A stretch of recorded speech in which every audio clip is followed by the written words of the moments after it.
Donc bonsoir à tous. Ce soir nous abordons un échange autour de cette parole qui est très connue, qu'on emploie assez souvent, que celui qui... Alors souvent on dit que celui qui est debout prenne garde de tomber, alors que le texte littéral c'est bien que celui qui croit être debout prenne garde de tomber. J'ai même rencontré parfois des gens non chrétiens dans le monde, des athées même, qui utilisent que celui qui est debout prenne garde de tomber. C'est devenu une expression proverbiale, un proverbe. Et on ne sait pas trop ce qu'il y a derrière, mais bon, on voit un peu le sens par rapport à la phrase. Donc nous allons regarder ça d'un peu plus près ce soir ensemble. Je vous propose d'abord le texte, donc 1 Corinthiens chapitre 10, verset 12. Ainsi donc, que celui qui croit être debout prenne garde de tomber.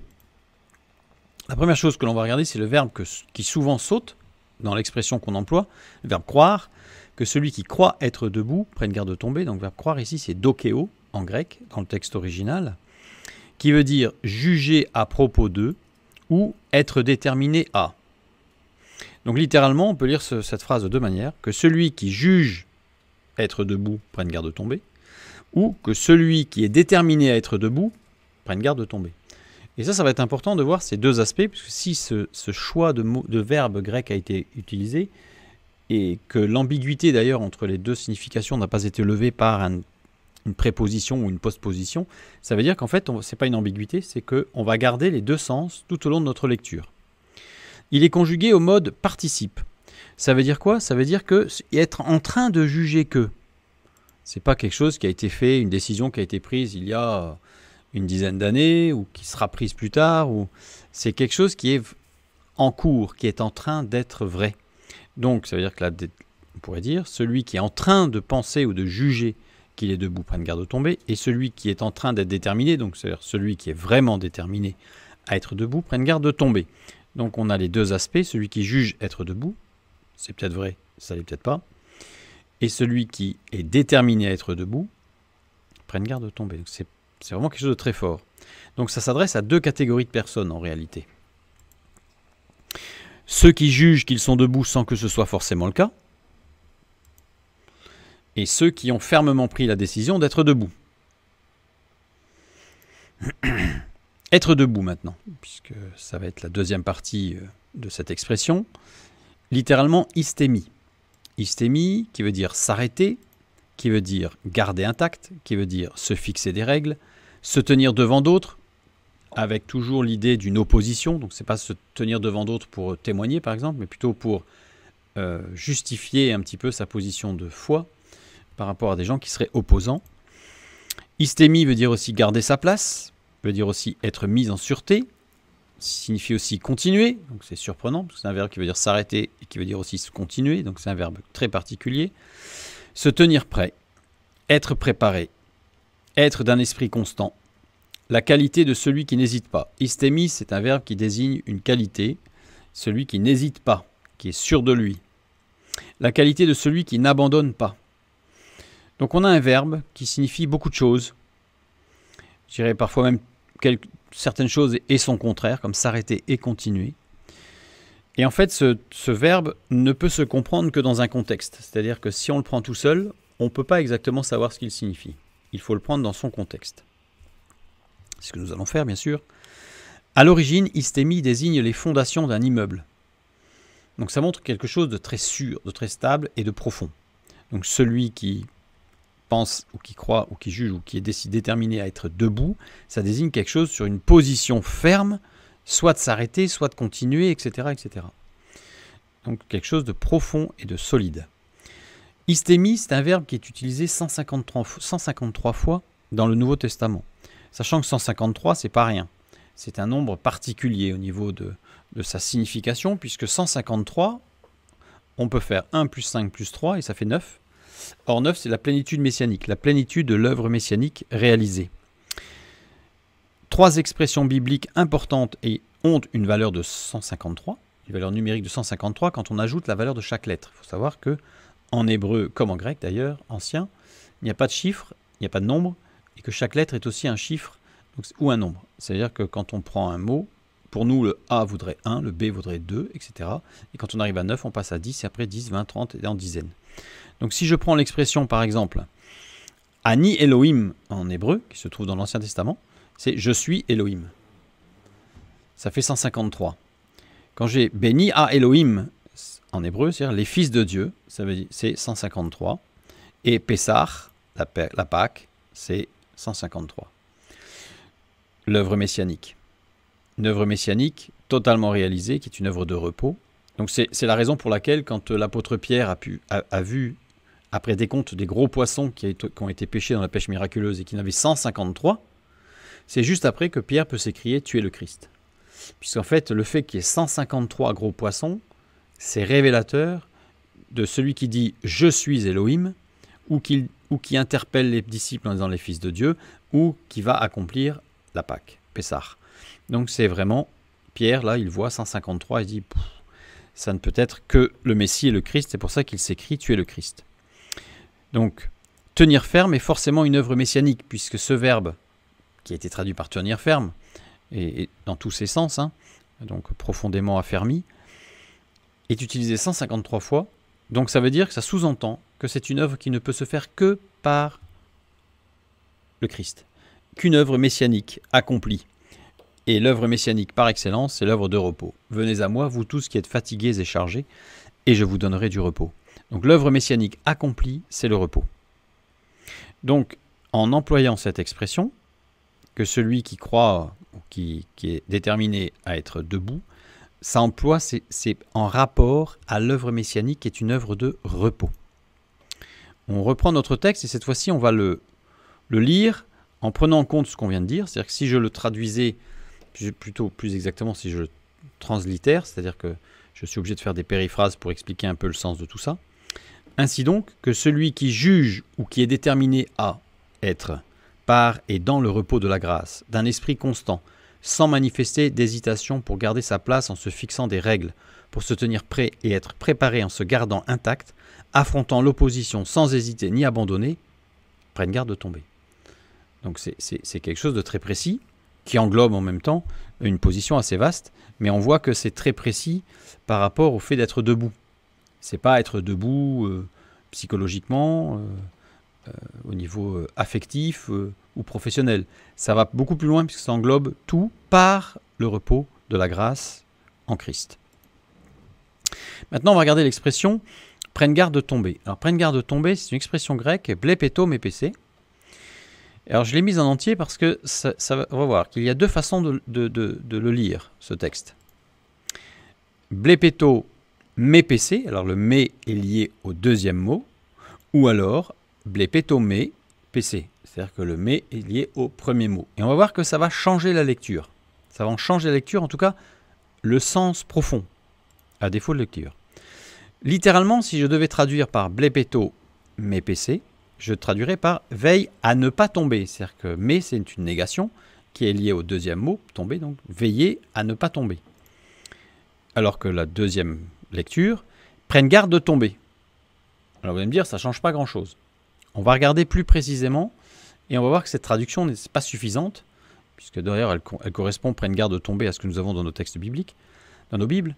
Mais ce qu'il faut aller, c'est jusqu'au bout pour comprendre qu'est-ce qui se passe derrière et pourquoi ce jeu de mots. 2 Corinthiens, chapitre 4, verset 18. Parce que nous regardons non point aux choses visibles, mais à celles qui sont invisibles. Car les choses visibles sont passagères et les invisibles sont éternelles. Les choses visibles, c'est blepeto. Le verbe blepo, c'est le même verbe, sauf que dans notre texte, 1 Corinthiens 10, 12, il est conjugué. Donc blepo, qui se voit avec les yeux, qui se perçoit par les sens, qui se comprend par son intelligence, son esprit d'analyse, qui se découvre à l'usage, par la pratique, quelque chose de très pratique. On voit bien les sens, en fait, tout ce qui concerne les sens. Donc, prendre garde de tomber interpelle ce qui est sensoriel. La conjugaison de ce verbe ici, temps présent, voix passive. On va voir pourquoi.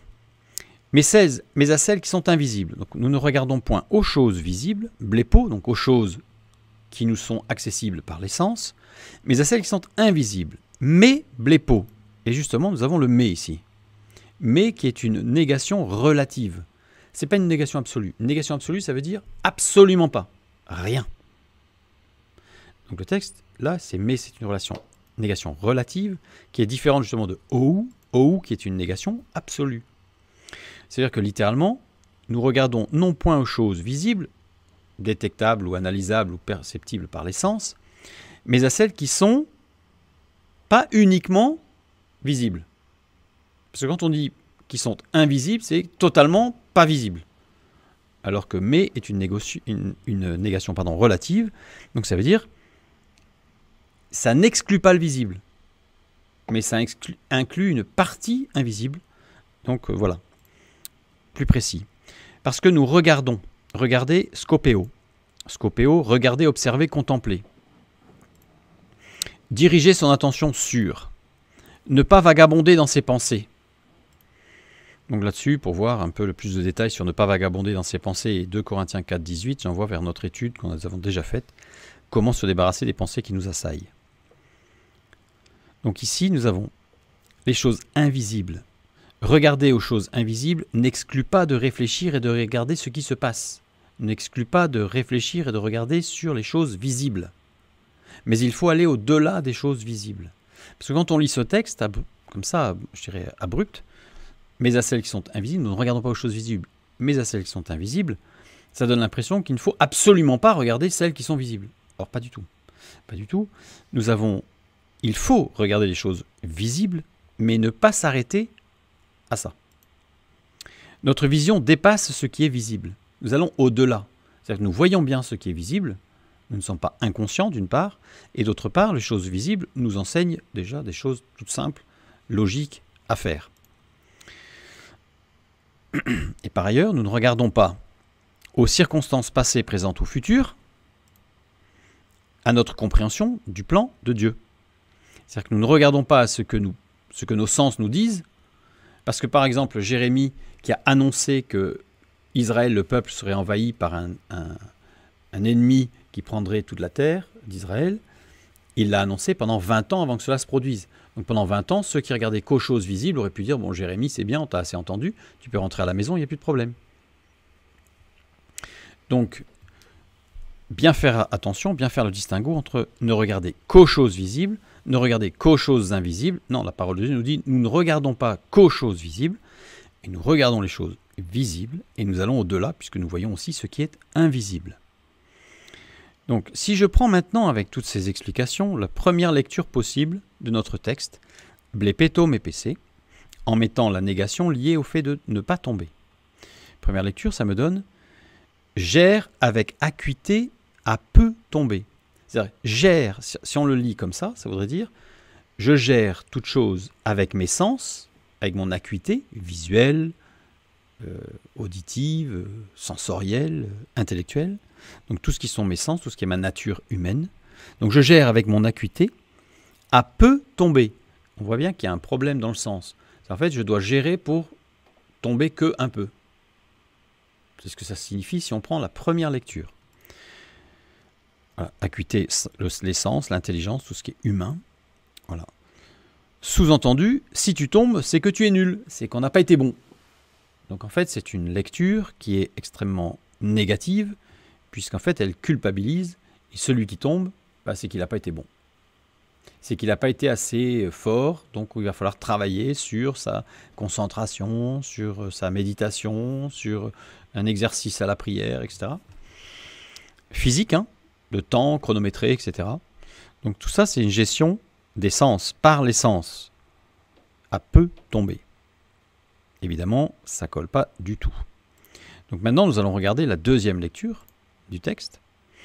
La seconde lecture ne gère pas qu'avec acuité au risque de tomber. C'est-à-dire que littéralement, quand on dit prenne garde de tomber, c'est ne gère pas qu'avec ses capacités physiques, naturelles, mentales, intellectuelles, au risque de tomber. Donc c'est-à-dire qu'il faut gérer avec, mais pas uniquement. C'est-à-dire qu'il faut aller au-delà, et il y a des choses qui sont simples, ce n'est pas nécessaire de demander à Dieu ce qu'il en pense, puisque les choses naturelles nous enseignent, la création elle-même nous enseigne des choses naturelles. Donc ce n'est pas la peine d'aller chercher midi à 14h, et Dieu dans ce cas-là ne répondra pas. Puisque nous avons déjà tous les éléments suffisants autour de nous et dans notre capacité de compréhension des choses. Par contre, il faut aller au-delà, parce que nous allons voir après, par la suite. Reprenons notre texte avec la traduction un petit peu complète. Pardon. Ainsi donc que celui qui juge être ou qui est déterminé à être par et dans le repos de la grâce, d'un esprit constant, sans manifester d'hésitation pour garder sa place, en se fixant des règles. Donc là, on voit bien quelque chose qui touche le corps, hein, enfin, la vie de tous les jours, pour se tenir prêt et être préparé en se gardant intact, affrontant l'opposition sans hésiter ni abandonner, ben que celui-là ne gère pas qu'avec acuité au risque de tomber. Qu'avec ses sens, au risque de tomber. Maintenant, le verbe tomber. C'est là que ça va être intéressant. Allons jusqu'au bout. Tomber, pipto. Pipto, conjugué à l'aoriste second et au mode subjonctif. Ah. Mode subjonctif, ça veut dire que ça indique un risque, une probabilité, une possibilité. Il est possible que ça se produise si. Donc c'est du subjonctif. C'est-à-dire que c'est pour ça que j'ai mis avant au risque de pour insister sur cette conjugaison du subjonctif.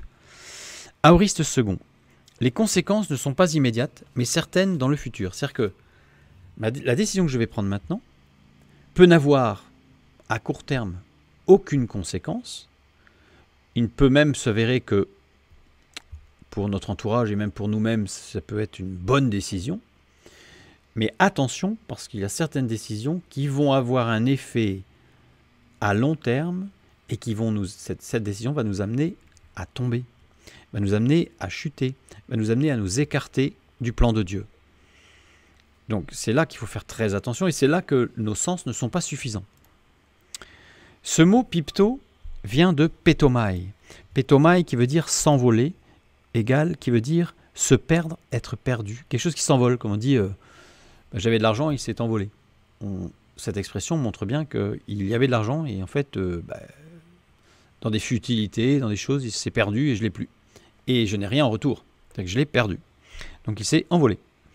Donc pétomai, le pipto, pardon, qui vient de pétomai, a cet arrière-goût, je dirais, de se perdre. Donc quand il est dit de tomber, c'est bien de se perdre ou d'être perdu. Sachant que pipto, littéralement, veut dire se prosterner. Au risque de se prosterner, sans notion d'obéissance, de soumission consciente ou voulue. C'est-à-dire qu'on peut se prosterner devant quelque chose sans même avoir cette notion d'obéissance ou de soumission voulue. On va voir plus tard ce que ça veut dire. Parce que l'obéissance et la soumission consciente, c'est pas le même verbe, c'est pro-pipto. Donc c'est pas pipto, c'est pro-pipto. Donc pipto, ça veut dire qu'il y a une notion de prosternation, pas forcément consciente et voulue. Sans notion de révérence et de soumission protocolaire. C'est-à-dire que ce n'est pas parce que c'est un supérieur et que je fais un signe de tête ou que je me courbe de façon simplement respectueuse, mais qu'il n'y ait pas de notion... voilà. Donc il n'y a pas cette notion de révérence. C'est vraiment une notion de se prosterner devant quelque chose ou quelqu'un, peut-être même sans le savoir, sans en être conscient de ce qui se passe. Un glissement. Le verbe qui désignerait une révérence ou une soumission serait proskunesai et non pas pipto, comme on l'a vu. Donc, en fait, pipto désigne une soumission contrainte inconsciente. J'ai mis entre parenthèses, puisqu'en fait, elle est plus ou moins contrainte. On est amené, par des glissements successifs, à devenir soumis, à se soumettre, dans le sens de prosterner, à quelque chose qui, donc, on pourra dire, comme l'apôtre Paul le dit à un moment donné, qui nous aura vaincus petit à petit par glissements successifs. Donc on voit cette conjugaison à l'aoriste second, c'est-à-dire qu'on voit bien ce glissement successif qui nous amène à un moment donné à nous prosterner inconsciemment, peut-être, mais par contraintes successives, légères, qui nous amènent à même pas nous rendre compte de ce qui se passe. Donc nous avons vu que l'acuité, ce sont les sens et l'intelligence, c'est-à-dire que je reprends l'image que je donne régulièrement pour parler de ce qui était avant la chute. Avant la chute, les sens et l'intelligence doivent demeurer soumis à l'esprit qui est lui-même nourri de l'esprit par la parole de Dieu. Donc c'est avant la chute ou en Christ. Quand on est renouvelé par l'esprit, en fait, l'esprit de Dieu nourrit notre esprit, lequel esprit se développe et donc va irriguer les sens et on va s'épanouir et nos sens feront des instruments d'épanouissement contrôlés, soumis à l'esprit, à notre esprit qui lui-même est alimenté par l'Esprit de Dieu avec un grand E. Dans le cas contraire, ce sont les sens qui finissent par étouffer l'esprit. Dans le cas où nous sommes sans Christ, donc là c'est l'essence qui étouffe l'esprit, où nous allons glisser légèrement, et donc petit à petit, ce sont nos sens qui vont nourrir l'esprit, donc on va avoir une impression de plaisir, peut-être même parfois d'expérience émotionnelle forte, mais en réalité ce seront nos sens qui nourrissent l'esprit et non pas l'esprit qui nourrit les sens. On est à l'envers.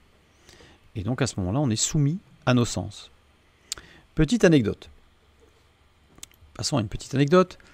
Un soir, un vieil Amérindien parlait à son petit-fils du combat qui se livre à l'intérieur de chacun de nous. Et il l'expliquait comme ceci. Il dit à son petit-fils, il y a 2 loups en chacun de nous. Le loup du mal, c'est la colère, l'envie, la jalousie, la tristesse, le regret, l'avidité, l'arrogance, l'apitoiement, la culpabilité, le ressentiment, l'infériorité, le mensonge, l'orgueil, la supériorité, l'ego, et je pense qu'on pourrait continuer.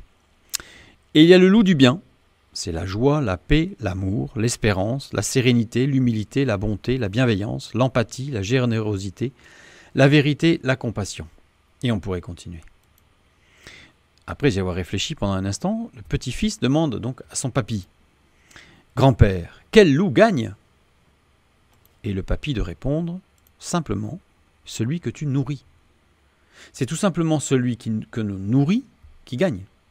Si nous nourrissons nos sens par des expériences sensorielles, par des expériences émotionnelles, parce que les émotions sont des résultantes des sens, nous allons laisser gagner la loi du péché qui agit dans nos membres, c'est-à-dire les sens. Si nous laissons l'esprit nous nourrir, si nous nourrissons de la parole de Dieu, la parole de vie, et donc de l'esprit de Dieu, alors les sens seront soumis. Nous pourrons à manifester le fruit de l'esprit, de la maîtrise de soi complète. Donc nous voyons bien que ce que le grand-père désignait comme le loup du mal désigne en réalité l'individualité, la réalité matérielle de notre vie, l'individualité, alors que ce que le grand-père annonce comme le loup du bien définit la personnalité vraie, la réalité spirituelle, personnalité qui ne peut en réalité se développer que par l'esprit, puisqu'il y a seul l'esprit qui peut révéler qui nous sommes vraiment. Galates 5,17, nous lisons « Car la chair a des désirs contraires à ceux de l'esprit, et l'esprit en a de contraires à ceux de la chair. » On ne peut pas dire que ça va dans le même sens. La parole de Dieu nous dit que les deux vont à l'opposé. Donc c'est soit l'un, soit l'autre. On ne peut pas adorer 2 dieux. Il y en a, c'est soit l'un, soit l'autre. Quelques petits tests. Nous allons maintenant faire quelques petits tests pour essayer de comprendre comment ça se passe. Pour comprendre le fonctionnement du cerveau et qui va imager un petit peu, c'est le cas de dire, ce que nous venons de voir. Que voyez-vous? Alors, j'ai un lapin.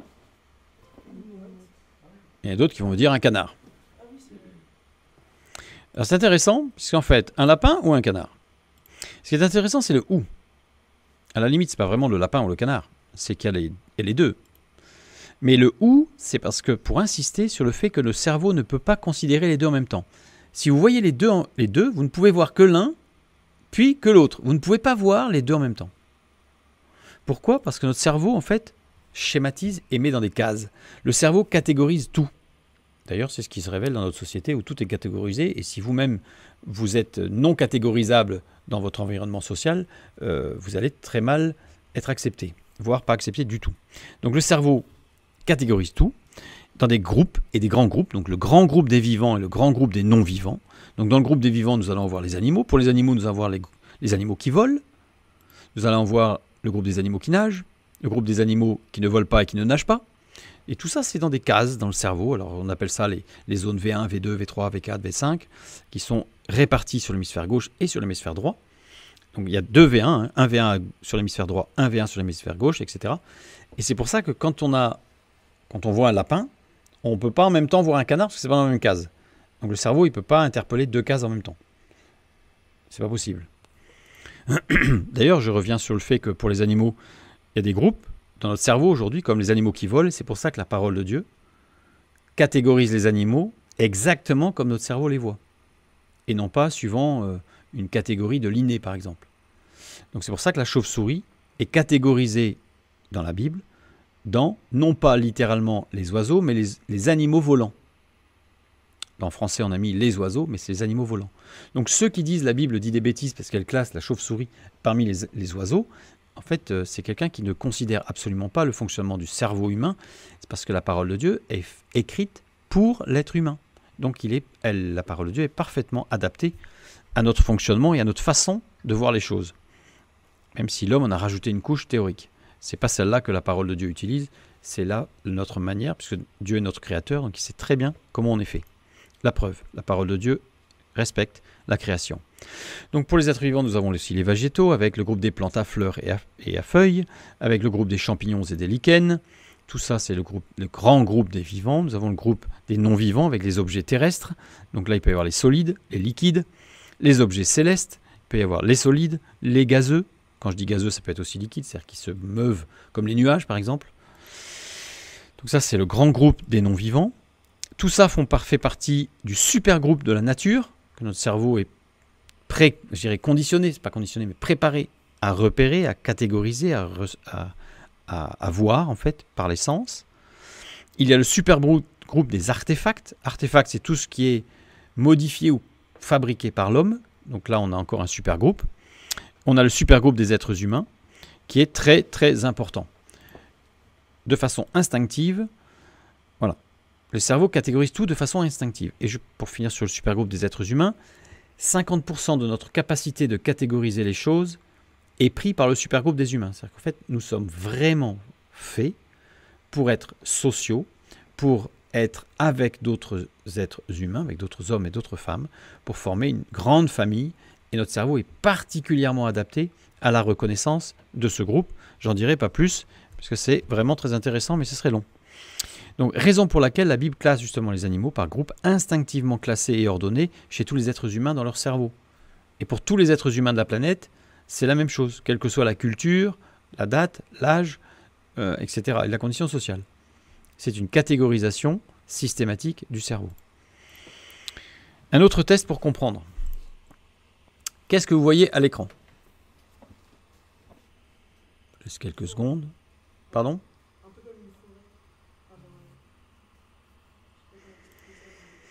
Ici, tout le monde voit le chien, bien sûr.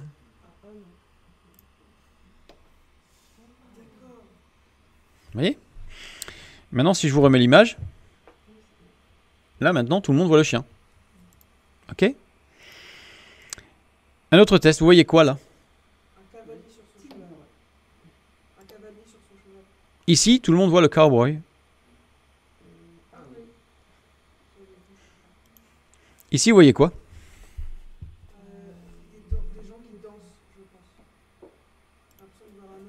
Ici, tout le monde voit les danseurs, évidemment. Vous voyez? Donc, ce qui est intéressant, c'est que le cerveau est construit pour reconnaître ce pourquoi il a été préparé. C'est-à-dire que, aujourd'hui, vous avez vu ces deux images. Et à partir d'aujourd'hui, toutes les images qui ressembleront à ça et qui mettront en scène un cavalier ou un cheval ou des danseurs, vous les repérerez.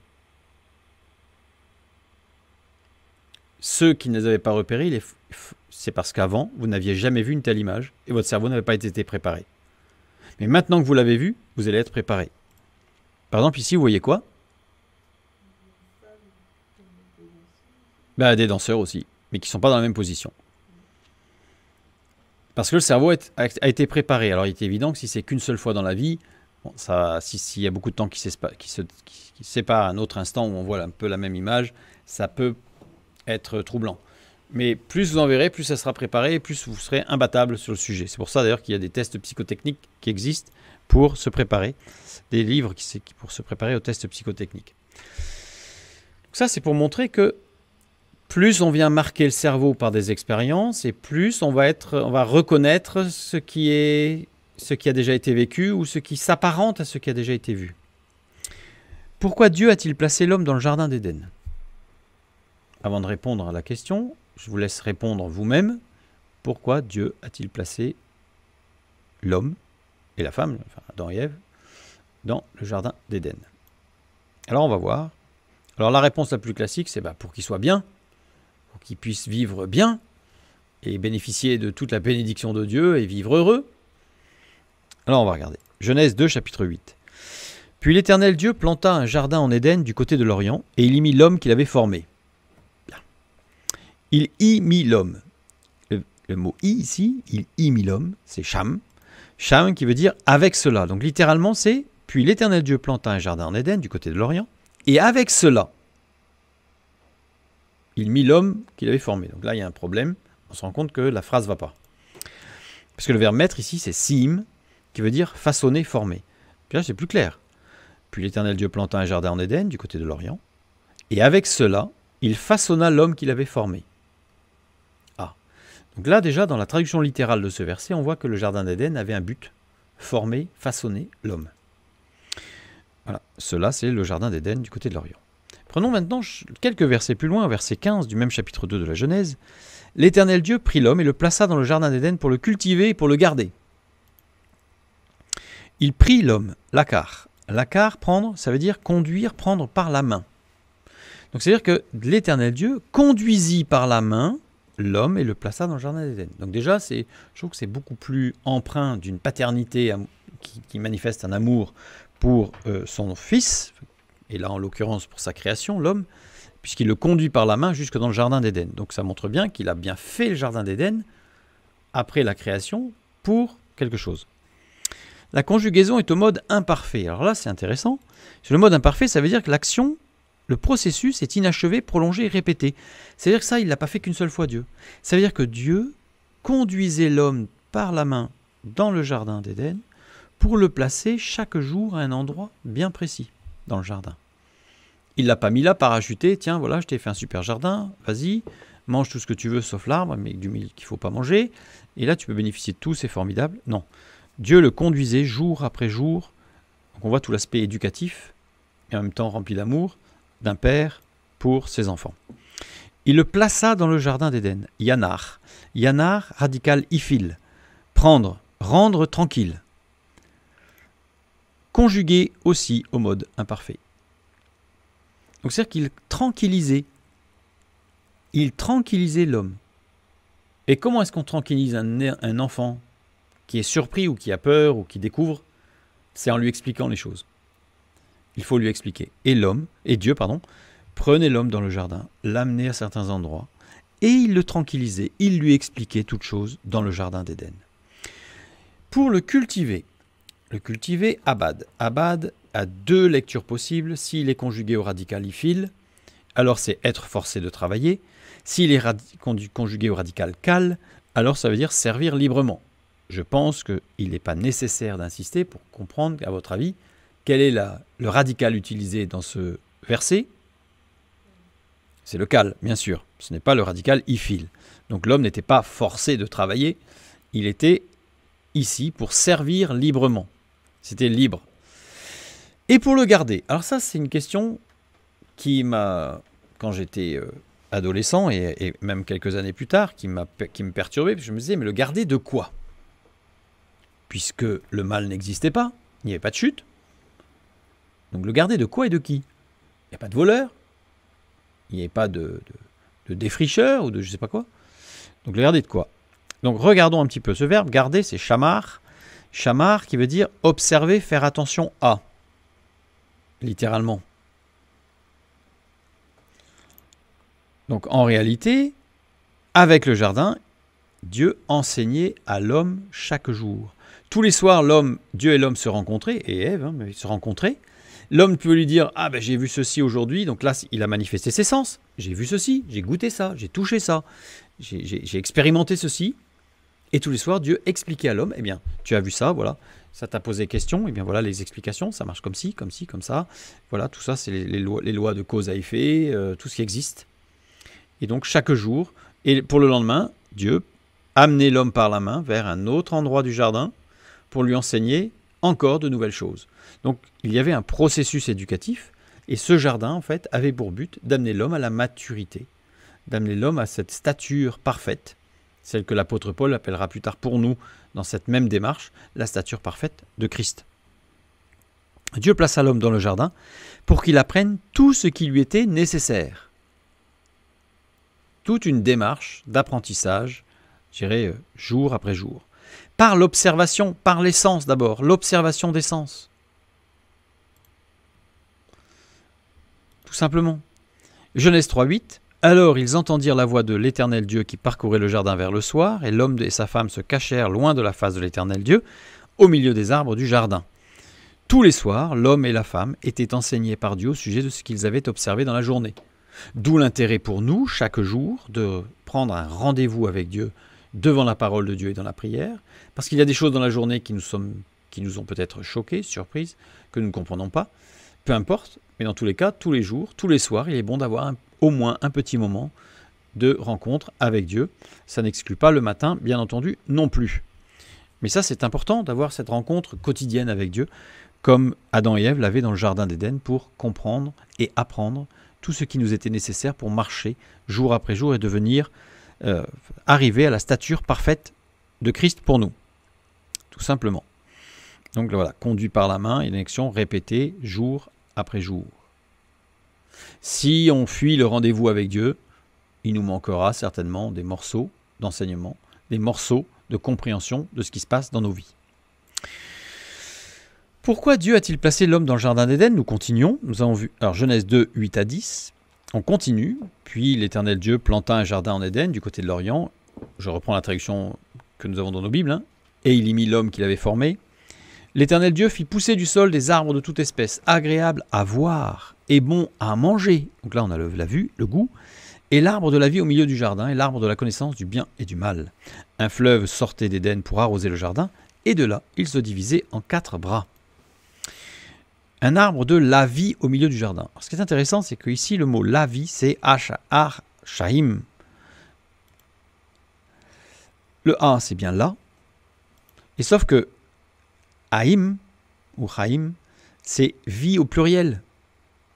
Donc, il y a une faute intentionnelle, en fait, en hébreu. C'est-à-dire que la construction de la phrase fait apparaître une erreur, une faute d'orthographe intentionnelle de la parole de Dieu lui-même par l'Esprit, pour nous montrer que c'était l'arbre de la vie avec un S. Puisqu'en fait, la vie, elle concerne quoi, cette vie? La vie avec ses composantes spirituelles, l'esprit, émotionnelles, l'âme, et matérielles, le corps. Donc ça veut dire que c'était l'arbre de la vie dans son entier, dans ces 3 axes, esprit, âme et corps. Au milieu du jardin, tavek qui veut dire dans l'intérieur, entremêlé, entrelacé, faisant partie d'eux. Donc cet arbre de vie, il n'était pas que positionné au milieu, il était entremêlé, entrelacé, il faisait partie, c'est-à-dire que ses racines touchaient toutes les racines de toutes les plantes de l'arbre, du jardin.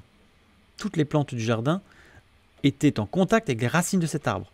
Donc il touchait tout, c'est-à-dire que tout ce que l'homme voyait, goûtait, touchait, était empreint de l'arbre de vie. Sauf l'arbre de la connaissance du bien et du mal, on verra tout à l'heure.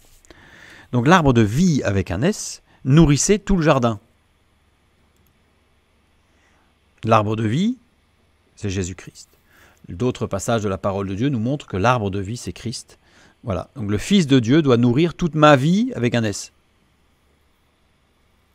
C'est-à-dire que le Fils de Dieu, ce n'est pas que pour mon esprit, et quand je suis au travail, même si j'ai un travail de commercial, je ne suis pas un requin dans le monde.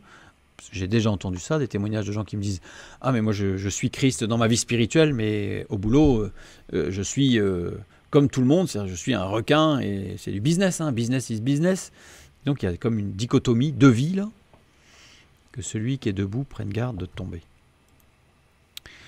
Jean, et puis quel loup nourrissons-nous? Et c'est celui-là qui va gagner. Jean 6, 35. Jésus leur dit « Je suis le pain de vie. Celui qui vient à moi n'aura jamais faim, et celui qui croit en moi n'aura jamais soif. » Le mot faim ici, c'est peinao. Peinao, souffrir du besoin. Littéralement, ce verbe signifie souffrir du besoin. Celui qui vient à moi ne souffrira jamais du besoin. Ce n'est pas exclusif à la faim. Vient de pénès. Pénès, celui qui a besoin d'eux, celui qui manque d'eux. Donc vraiment le besoin, avec l'idée de pincement, de souffrance, de difficulté. Utilisé par les Septante pour traduire plusieurs mots hébreux, Septante traduction en grec de l'Ancien Testament. Le premier mot hébreu c'est ébion, qui est littéralement qui veut dire qui est oppressé, qui est troublé, ou dak, qui veut aussi dire qui est oppressé, qui est troublé, avec une différence, mais je ne vais pas rentrer en détail. Dal, qui est par terre, à terre. Cheleka, qui a raté. Donc, celui qui vient à moi ne souffrira pas d'avoir raté, d'avoir été à terre, d'être troublé, d'être oppressé. La soif ici, c'est dipsao. Dipsao, ressentir intensément le besoin d'être rafraîchi. Jésus est venu, il est le pain de vie, il est l'arbre de vie pour toute ma vie. Revenons sur Genèse 2, versets 16 et 17 cette fois-ci. L'Éternel Dieu donna cet ordre à l'homme. Tu pourras manger de tous les arbres du jardin, mais tu ne mangeras pas de l'arbre de la connaissance du bien et du mal, car le jour où tu en mangeras, tu mourras. Donnez cet ordre, donnez un ordre. Tsava. Tsava, les deux premières lettres, la racine, le noyau du deux premières lettres, forme un noyau qui a pour sens, qui caractérise toute espèce de ligne tracée vers un but. C'est-à-dire qu'en fait, il donne un ordre avec il y a un but derrière cet ordre, qui est la lettre E qui désigne symboliquement la vie. Donc le but de l'ordre de Dieu, c'est la vie. Conjugué au radical piel, ça veut dire que c'est très insistant. Si je devais donner deux exemples, je pourrais donner celui de couper en morceaux, et si je traduisais au radical piel couper en morceaux, ça serait réduire en miettes. Donc on voit que c'est jusqu'au bout, ça insiste. Si je disais sauter, ça serait sautiller frénétiquement. En fait, on voit au radical piel, c'est vraiment y aller de façon intensive. Exprime une action répétée et intensive, le radical piel. Mode imparfait, exprime une action répétée et continue dans le temps, donc c'est quelque chose, c'est pas une fois. C'est un ordre qui est vrai pour tout le temps, ce qu'il donne à Dieu. Ce qu'il dit, c'est pour tout le temps. Donc c'est bizarre, parce que c'est pour tout le temps. La connexion au Fils de Dieu doit être constante. L'arbre de vie. Je reviens avec notre petit schéma. Le Fils de Dieu, c'est celui qui nous nourrit à travers de la parole. La parole faite chair, c'est le Fils de Dieu, qui vient nourrir notre esprit et qui va justement nous amener un épanouissement complet. L'arbre de la connaissance, da'at, connaissance soudaine et pas forcément volontaire. C'est-à-dire que cette connaissance, c'est une connaissance dont peut-être on se serait passé. C'est clair que si on va dans certains lieux avec certains camarades, il est probable que nous apprenions des choses dont on se serait bien passé et qu'on n'aurait pas cherché à connaître. Mais voilà, nous étions au mauvais endroit où nous n'aurions peut-être pas dû être. Donc c'est ce mot, da'at, c'est une connaissance soudaine et pas forcément volontaire. On le voit dans le fait qu'elle soit soudaine, on en a un exemple dans Isaïe 5.13, et le fait qu'elle ne soit pas forcément volontaire, on a quelques textes bibliques que j'ai mis en référence qui nous montrent que c'est bien une connaissance pas forcément volontaire. Qui nous tombe dessus, comme on pourrait dire. Vient de Yada, da'at vient de Yada, et Yada qui est expert dans un domaine pratique, dans un domaine qui fait appel à un sens. Da'at, c'est une connaissance sensorielle. C'est l'arbre de la connaissance par les sens, par l'intelligence humaine, par ce qui est naturel dans la nature humaine. Donc par ses connaissances, par ses expériences, mais matérielles, sensorielles, le bien. Le bien, Tov. Tov. Tov décrit tout ce qui est de l'ordre de la création de Dieu, puisque la création est dans le Tov. Premier jour, deuxième jour, à chaque fois Dieu dit « et cela était bon, et cela était Tov ». Et le septième jour, et cela était très bon. Meod Tov. Ça était très bon. Donc le Tov, c'est tout ce qui est de l'ordre créationnel dans le plan divin.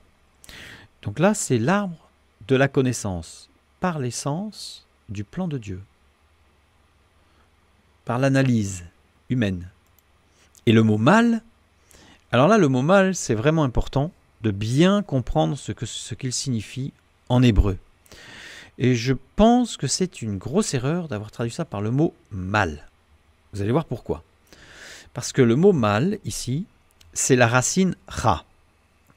Reish Ain. Ra désigne le principe de la domination des sens. Ça ne désigne pas le mal. Ça désigne le principe de la domination des sens. Ce sont les sens qui imposent l'expérience et non pas l'esprit qui impose la compréhension des choses. Donc ici, l'arbre de la connaissance inversait la source de la compréhension et de la connaissance. C'est-à-dire que la connaissance et la compréhension ne venaient plus de Dieu lui-même, mais il venait des sens. C'est-à-dire que l'homme a inversé le principe, je dirais, de maturité, de maturation, on pourrait dire, de l'être humain, de l'homme et de la femme. C'est-à-dire que ce n'est plus l'esprit qui commande, ce sont les sens. La source n'était plus spirituelle, c'est-à-dire le Fils de Dieu, la connexion à l'arbre de vie. La source devenait matérielle, c'est-à-dire les sens, tout ce qui est sensoriel. J'ai pas dit sensuel, hein, j'ai dit sensoriel. Pourquoi Dieu m'a-t-il placé dans une telle situation? Pourquoi Dieu, maintenant, donc ok, il a placé l'homme dans le jardin d'Éden pour une raison bien particulière, pour apprendre tout ce qui lui était nécessaire. Pourquoi Dieu m'a-t-il placé dans une telle situation? Présentement ou dans le passé? Pourquoi est-ce que je suis passé par là? Pourquoi est-ce qu'aujourd'hui je suis dans une situation inextricable qui m'amène à souffrir? 2 Samuel 22, 33. C'est Dieu qui est ma puissante forteresse et qui me conduit dans la voie droite. Texte merveilleux. Regardons littéralement. La voie droite, tamim. Tamim, intègre et sans défaut. Donc une voie sans défaut. Il me conduit dans une voie sans défaut. Il est souverain, il connaît toutes choses. Il me conduit dans une voie sans défaut. Le verbe conduire ici, c'est natar. Natar désigne initialement un produit chimique qui permet de libérer des gaz. En fait, c'est un produit qui permet de libérer une contrainte sous pression des gaz, qui permet de libérer les gaz. Il est employé au radicalifile, ce qui veut dire littéralement rendre libre. C'est-à-dire, il me rend libre par la voie sans défaut. Dieu me rend libre, il est ma puissante forteresse, et il me libère. Il me libère sous-entendu de pressions internes, de pressions intérieures, de souffrances intérieures, par la voie sans défaut. Il est conjugué à l'imparfait, donc ce n'est pas qu'une fois, c'est permanent. C'est en permanence. Et le me ici n'existe pas en hébreu, puisque c'est « et qui conduit dans la voie droite », plutôt sans défaut. La voie. Alors la voie, il y a deux mots. On a un kéré et un kétiv. Alors, pour faire court, le kétiv, c'est ce qui est écrit dans le texte original. Le kéré, c'est ce que le lecteur pensait qu'il fallait lire. C'est-à-dire qu'en fait, dans certains passages de la Bible, le scribe voyait qu'il y avait un mot qui était curieux, qu'il considérait un petit peu inapproprié au texte. Et donc, dans la marge, il écrivait ce qu'on appelle un kéré, c'est-à-dire le mot qu'il pense qu'il aurait fallu lire parce qu'il supposait que peut-être un scribe antérieur à lui avait fait une faute. Et donc, dans le respect du texte, il ne se serait jamais permis de corriger le texte, donc il corrigeait dans la marge et il mettait ce qu'on appelle un kéré et gardait le kétiv dans le texte. Contrairement à ce qui se passe, et on va le voir tout à l'heure, dans le Nouveau Testament, où là, ceux qui ont recopié le Nouveau Testament n'ont pas eu cette méticulosité et ont carrément changé le mot. Et on le verra tout à l'heure dans un exemple. Donc, et évidemment, ou plutôt malheureusement, les traducteurs de nos Bibles ont toujours suivi les kérés et pas les kétives. Donc maintenant, reprenons pour le mot voie, la voie droite. Le kéré, c'est darki. Le kétiv, c'est darkov. Vous voyez la différence?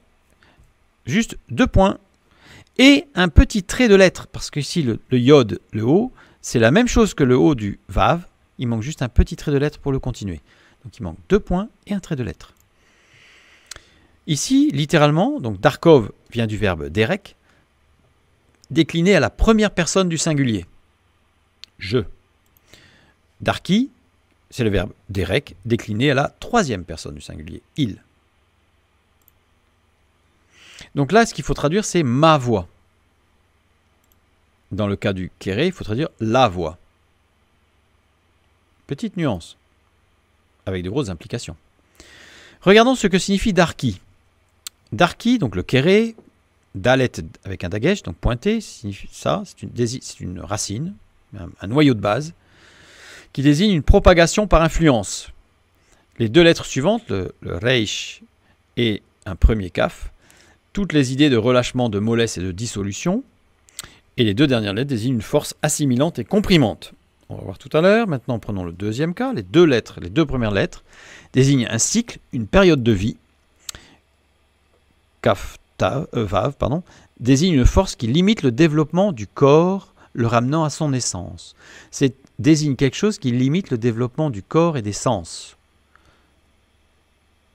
Grosse nuance. Dans un cas, nous avons une propagation par influence, de proche en proche, avec une idée de mollesse, de dissolution, qui amène quelque chose d'oppressant. Alors que le deuxième désigne un mot, ma voix, qui désigne quelque chose qui va limiter le développement des sens pendant une période de ma vie.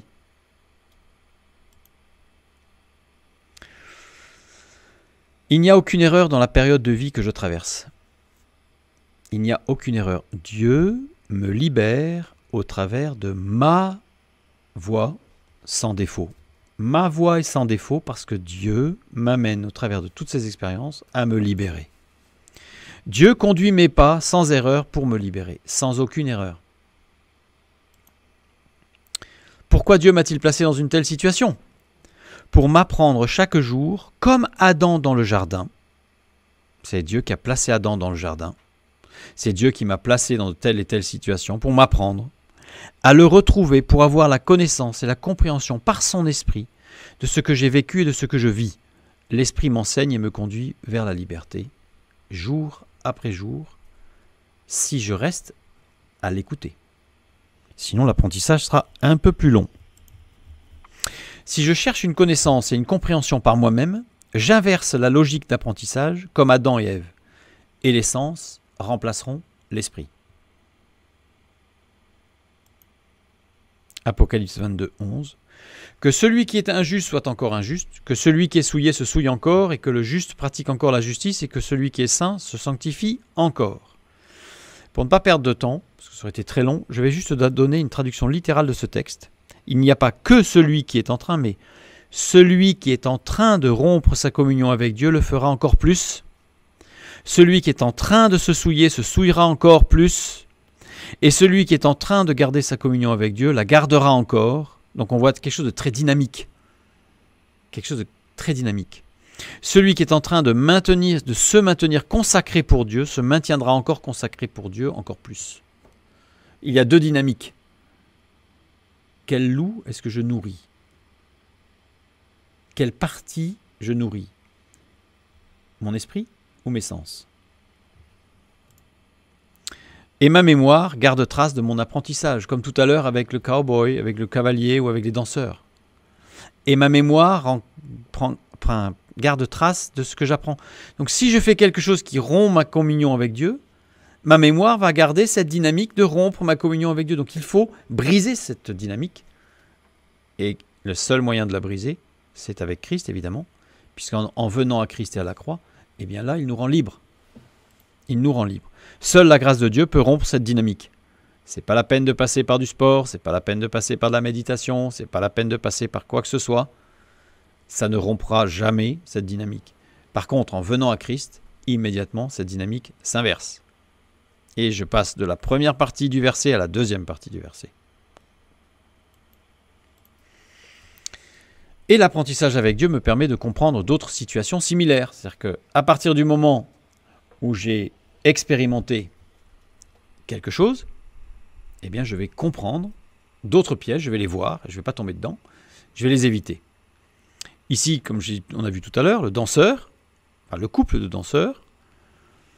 Ici, donc le premier, je vois le couple de danseurs. Eh bien, si j'ai l'habitude de voir ici cette image avec le couple de danseurs, ici, je vais voir, tout d'un coup, je vais voir apparaître le couple de danseurs.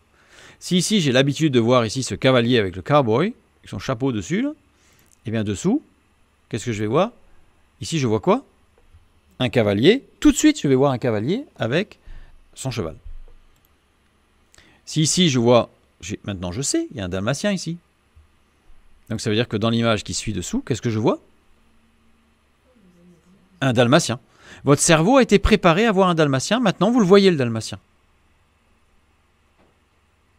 Et maintenant, à chaque fois que vous verrez une image où il y a un dalmatien caché dans l'image, vous le verrez le dalmatien.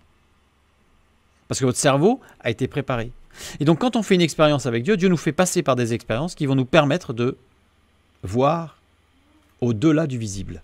Voir des choses qui peuvent paraître invisibles, mais en réalité qui sont révélatrices de choses beaucoup plus grandes et beaucoup plus profondes. Maintenant alors, pourquoi certaines situations se répètent dans ma vie? C'est-à-dire que j'ai fait, ok, alors, bon, jusqu'à là j'ai considéré que j'ai fait une erreur dans ma vie et ça m'a... Ok, je vais accepter, c'est Dieu qui m'a fait passer par là pour me révéler des choses et me permettre de comprendre ce qu'il en est. Mais pourquoi est-ce que j'ai revécu la même situation? Comme si je n'avais pas bien compris le premier coup, donc je me suis repris une couche sur le deuxième coup. Revenons au fonctionnement de notre cerveau pour bien comprendre pourquoi. Petit test. Attention. Combien de passes se font les joueurs habillés en blanc? Donc ça va être une petite vidéo. Vous allez voir deux équipes, une équipe en noir, une équipe en blanc. Ceux qui sont en blanc vont se passer le ballon. Et vous devez compter combien de passes il y a pour ceux qui sont en blanc. On est parti ?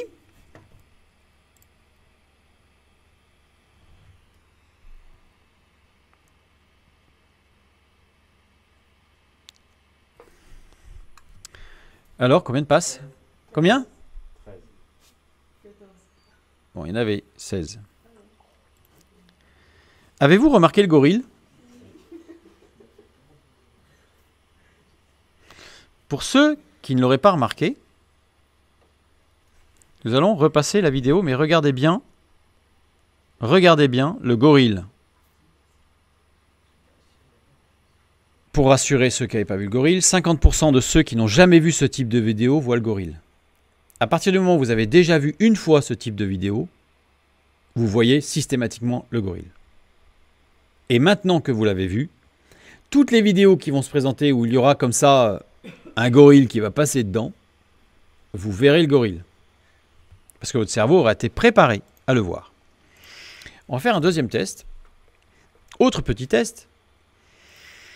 Combien de passes se font ces joueuses habillées en blanc? Donc là, on a deux équipes de joueuses. Il y en a une en noir, une fois de plus, et une en blanc. Et on va à nouveau compter le nombre de passes que se font les joueuses en blanc.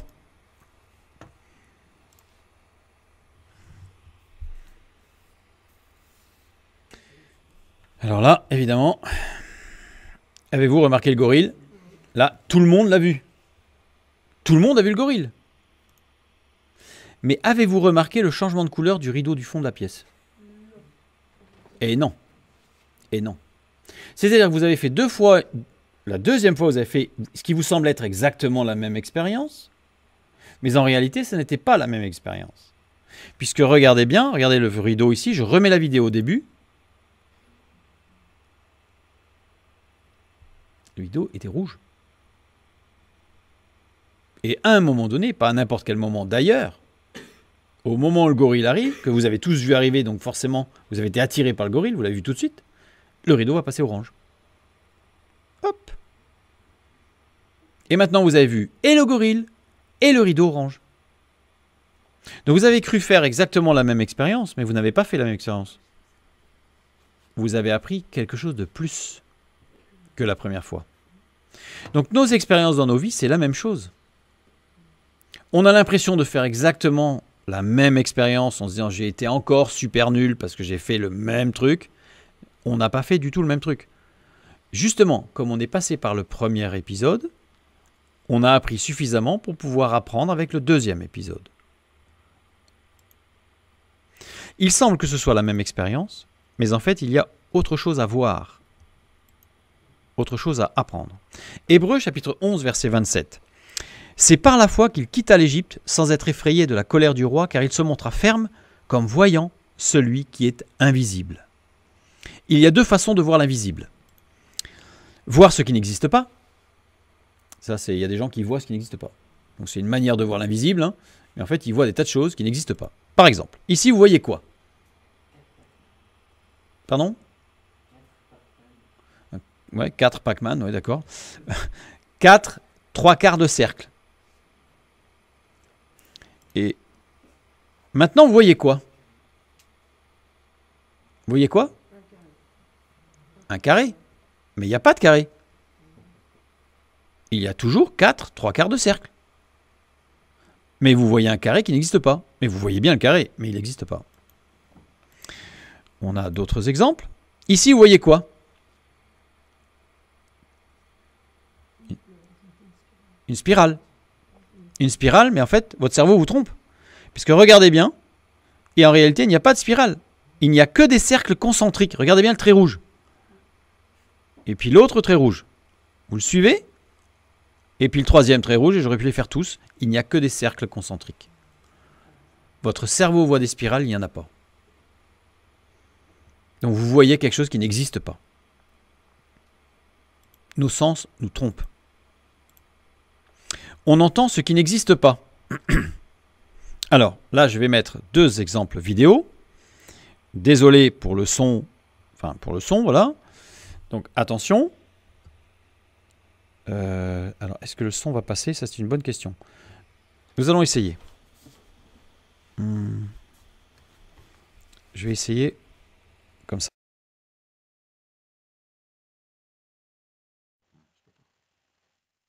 Là, on n'a pas le son.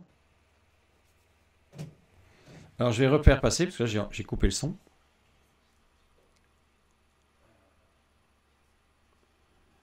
Alors, je vais remettre le son.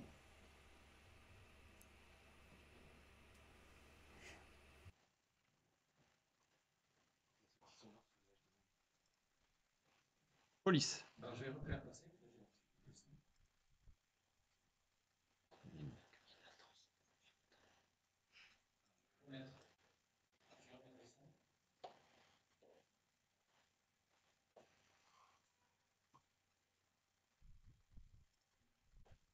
J'ai pas le son.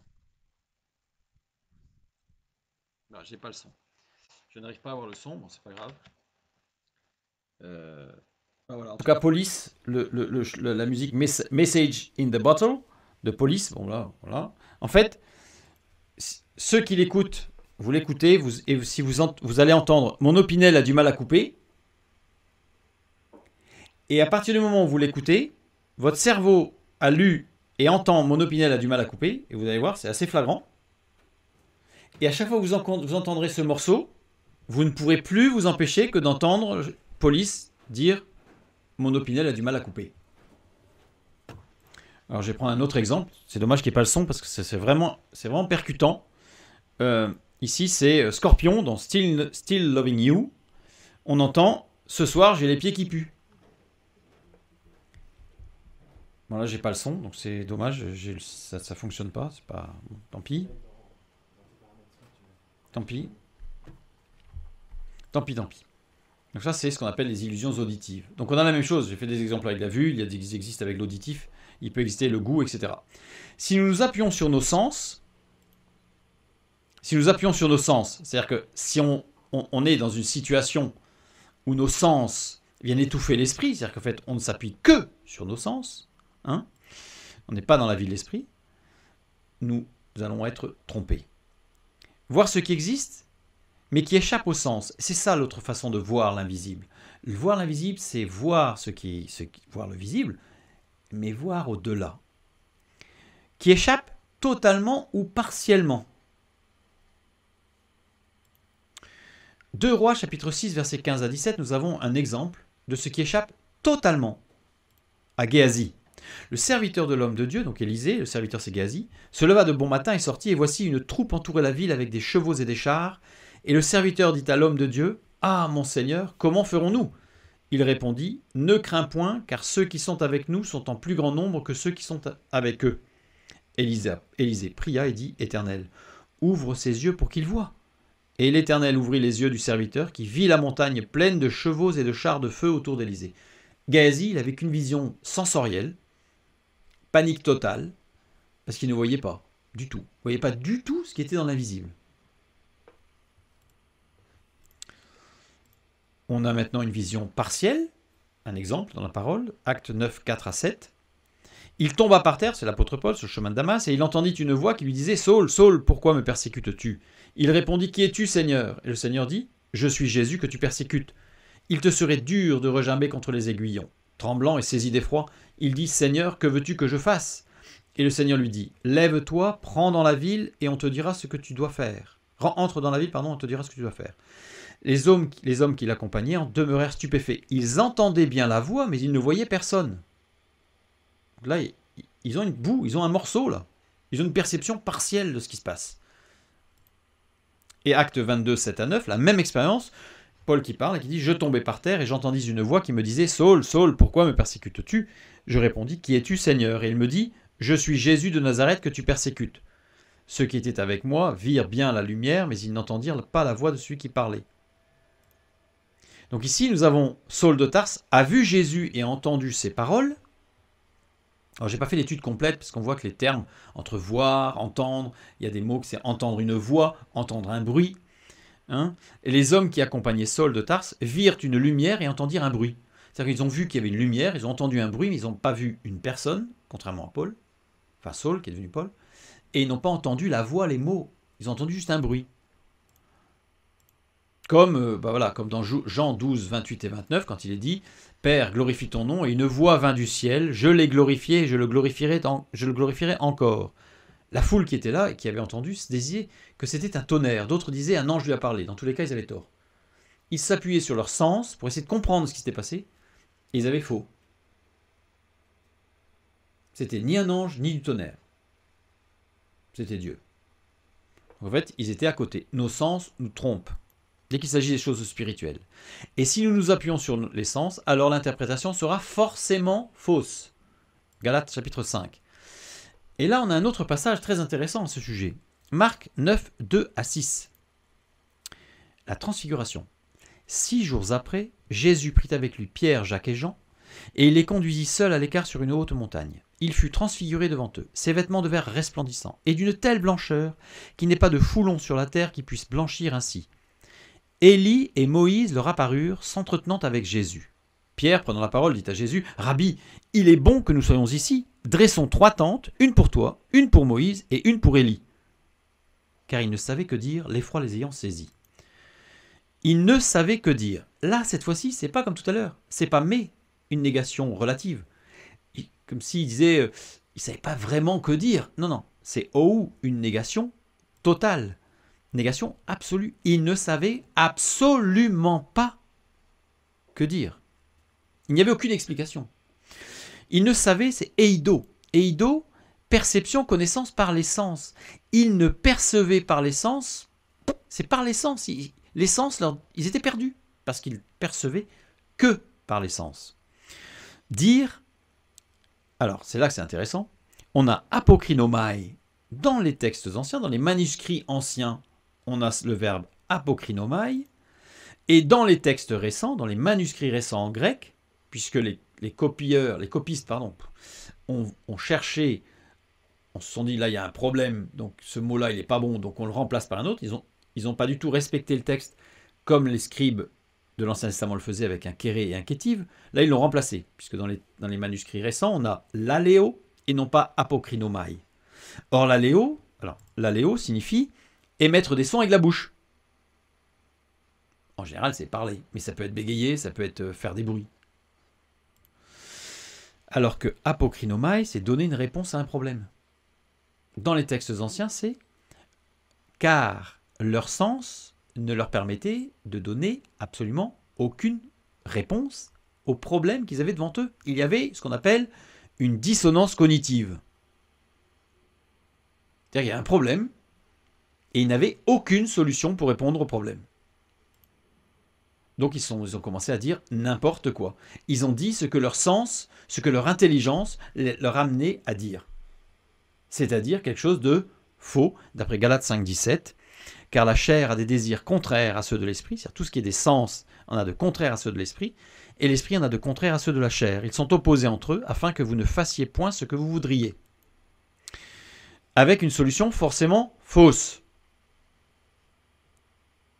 Ça veut dire qu'en fait, il ne s'agissait pas de Moïse et d'Élie. Il s'agissait d'une théophanie dans la Trinité. Dieu le Père, Dieu le Fils, Dieu l'Esprit. Et la perception par les sens qu'ils avaient de Dieu le Père, c'était quelqu'un qui avait toute autorité et qui représentait ce qui était l'autorité, c'est-à-dire la loi. Donc avec leur intelligence, ils se sont dit, cette perception de loi, ça ne peut être que Moïse, c'est Moïse le Père de la loi. Et l'esprit, c'est la perception de l'esprit, c'est l'association systématique avec celui qui est de l'esprit dans l'Ancien Testament, le prophète de l'esprit, c'est Élie.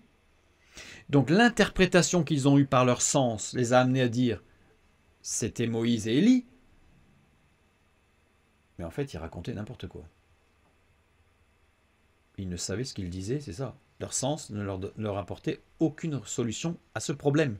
Ils avaient un problème de dissonance cognitive et ils ont dit n'importe quoi. Exactement comme ceux dans Jean chapitre 12 qui ont entendu un bruit, qui se sont dit ouais, c'est peut-être un ange ou du tonnerre. C'était faux dans tous les cas.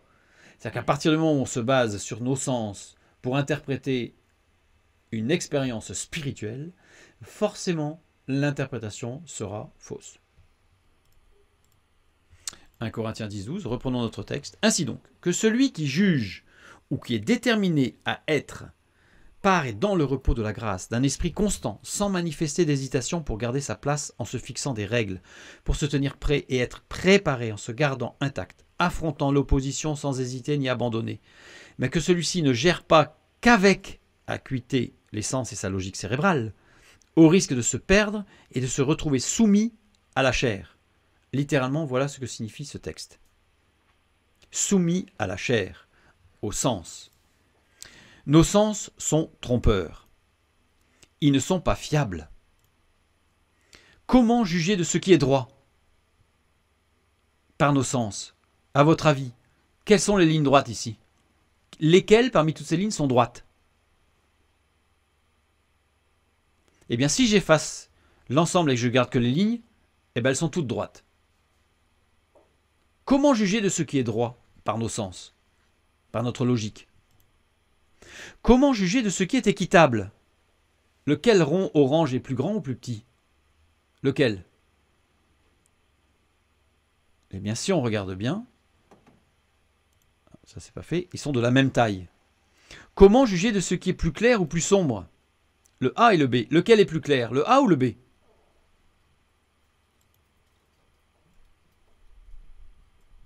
Ils sont de même couleur. Ils sont exactement de la même couleur. La perception de votre cerveau vous amène à être certain que le A est beaucoup plus clair que le B, alors qu'en réalité, ils sont de la même couleur. Comment juger de ce qui tourne rond ou qui ne tourne pas rond? Regardez bien l'image. Juste pour information, c'est un dessin fixe.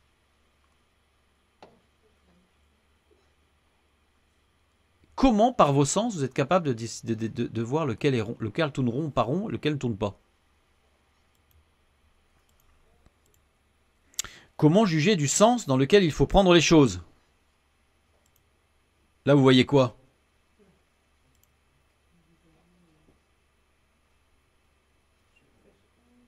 Alors, lequel est bon? Dans quel sens faut prendre le problème là? Pour montrer que nos sens nous amènent forcément soit à de gros problèmes cognitifs, on a un gros problème là, soit à faire de grosses erreurs. C'est spirituellement qu'on en juge, comme dit Jésus. Comment savoir qui a raison? Il y en a un qui dit qu'il y a 4 barres et l'autre qui dit qu'il y a 3 barres. Ah, il y a combien de barres là? Il y en a 4 ou il y en a 3?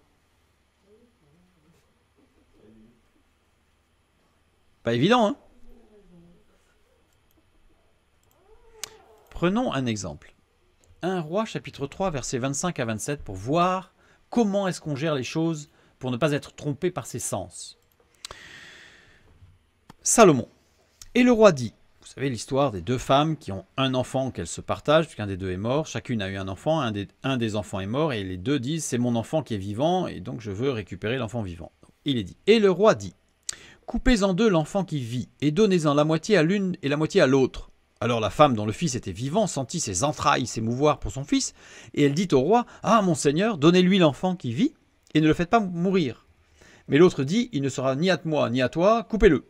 Et le roi, prenant la parole, dit, donnez à la première l'enfant qui vit, et ne le faites point mourir, c'est elle qui est sa mère. Alors on va dire, là, il n'y a pas besoin d'être spirituel, pour voir que les choses, c'est assez simple, quoi. Regardons comment Salomon, lui, il a géré la chose. Et le roi, prenant la parole, dit. Alors c'est sûr que, pour dire quelque chose, on prend la parole. Bon, donc déjà, il y a une redondance qui est surprenante. Mais quand on prend le terme qui a été traduit par prenant la parole, c'est le verbe ana, qui veut dire répondre à une question. Prendre la parole après un propos affirmatif. Donc, à la limite, ça colle. Il y avait une question, il y avait un problème, donc il fallait répondre à cette question, et il y avait bien une affirmation, il ne sera ni à toi ni à moi, coupez-le. Il y avait bien une affirmation, ça peut être logique. Mais cette parole après un propos affirmatif, en particulier lorsqu'il s'agit d'une accusation. Donc là, il ne s'agit pas d'une accusation. La phrase juste précédente n'est pas une accusation. Il ne sera ni à toi ni à moi, coupez-le. Et c'est ce verbe qui est employé juste après. Donc il y a un truc qui ne va pas. Et alors ce qui ne va pas du tout, c'est prendre la parole après un propos affirmatif en étant accommodant. Est-ce que vous pensez que Salomon a été accommodant lorsqu'il a dit « donnez l'enfant à la première et pas à la deuxième ». Il n'a pas franchement été accommodant, il a été juste, pas accommodant. En étant docile. Ah bon, Salomon aurait-il été docile?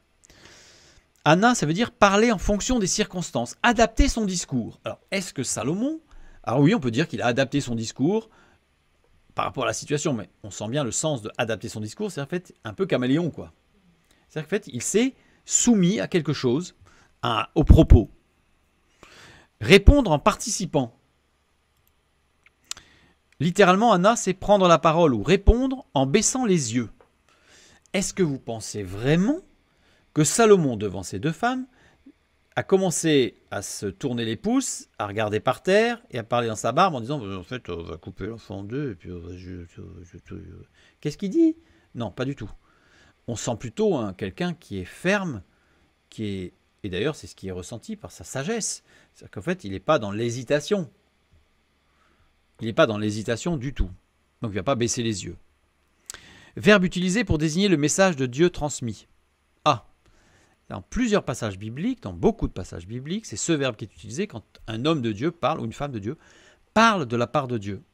Et on a l'impression plutôt qu'elle parle avec autorité, avec cette personne, avec fermeté, devant les autres, et qu'elle ne va pas baisser les yeux. Il est conjugué à l'imparfait. Là, ça devient plus important. Là, c'est le détail qui va nous permettre d'ouvrir la voie de la compréhension du texte. Et le roi prenant la parole, mais c'est conjugué à l'imparfait, c'est-à-dire qu'il prenait toujours la parole de cette manière. Pas que cette fois-ci. Donc c'est-à-dire qu'en permanence, Salomon prenait la parole avec ce verbe, dans cet état d'esprit, dans cette position. En réalité, sans étudier tout le texte, Salomon était soumis à Dieu dans son témoignage de la réponse divine à la question. En fait, Salomon exprimait la réponse de Dieu à la question posée. Il ne se fiait pas à ses sens.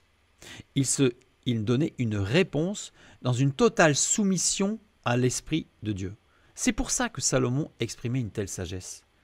Parce que sa sagesse ne reposait pas sur ses sens et sur son expérience. Sa sagesse reposait sur sa perception de l'invisible au travers du visible. C'est par le visible qu'il voyait l'invisible. Salomon. Donc, nos sens sont trompeurs, ne sont pas fiables. Salomon ne s'est jamais appuyé sur ses sens, en tout cas dans toute sa partie glorieuse de roi soumis à l'autorité divine. Aussi, celui qui est déterminé à être fidèle à Christ ne doit pas gérer sa vie en se basant uniquement sur ses facultés sensorielles et intellectuelles. C'est-à-dire qu'elles font partie des choses, on voit des choses, mais après il faut aller à Dieu pour comprendre les choses et voir au-delà. Et celui qui juge être fidèle à Christ, que ce soit vrai ou pas, peut le vérifier, en vérifiant, c'est pas heureux la répétition, mais au moins c'est clair, peut le vérifier en vérifiant qu'il ne gère pas sa vie uniquement par ses facultés sensorielles et intellectuelles. Voilà ce que l'on peut ressortir de ce texte 1 Corinthiens 10, 12. Matthieu 26, 41. Veillez et priez afin que vous ne tombiez pas dans la tentation. L'esprit est bien disposé, mais la chair est faible.